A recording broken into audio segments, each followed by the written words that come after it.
Le labo, on est dans un bâtiment aussi qui est en requalification. Donc un vieux bâtiment que vous avez en photo derrière, un bâtiment qui fait 14 000 m², qui est une ancienne industrie chimie,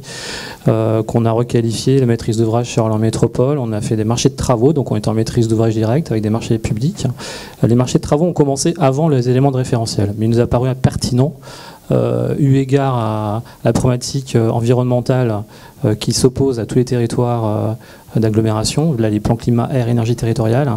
de travailler sur le stock, puisque 90% du bâti c'est du stock. Évidemment, si on va des leviers d'économie d'échelle par rapport aux effets énergétiques et environnementaux, il faut travailler sur le stock en priorité à notre sens. Même s'il faut faire aussi dans le neuf, évidemment, mais en termes d'économie d'échelle, le stock, ça nous paraît plus important. Et donc, aussi, pourquoi le choix du labo? C'est parce que c'est un accélérateur de croissance numérique qui est un des plus gros de France, avec 14 000 m², au sein duquel on a un Industry Lab qui fait de l'IoT, des objets connectés, sur 600 m² avec des équipements qui sont parmi les meilleurs de France, je pense, très honnêtement, et des espaces privés, bureaux locatifs classiques,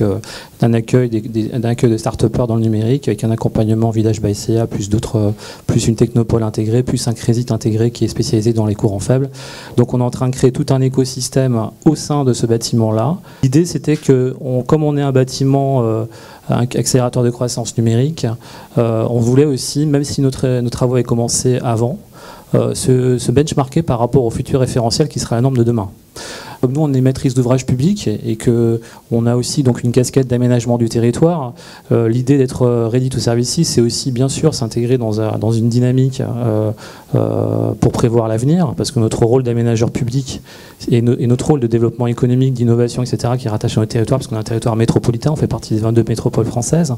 notre rôle, c'est aussi d'anticiper l'avenir et de préparer tout notre écosystème à faire cette mutation en changement. Donc notre rôle aussi, c'est en intégrant en amont ces éléments de référentiel, en participant en amont dans les focus group, etc., et en discutant avec les sachants que vous êtes, c'est aussi, et nous, modestement, en apportant notre version utilisateur,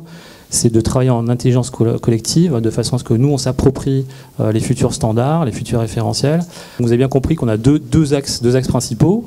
le savoir-faire, ce que je vous ai expliqué, et évidemment, le faire savoir, c'est ce qu'on fait avec la SBA, c'est ce qu'on fait avec vous aujourd'hui, dans une dynamique de rayonnement et d'attractivité territoriale. Et dans le rayonnement et d'attractivité territoriale, évidemment, on a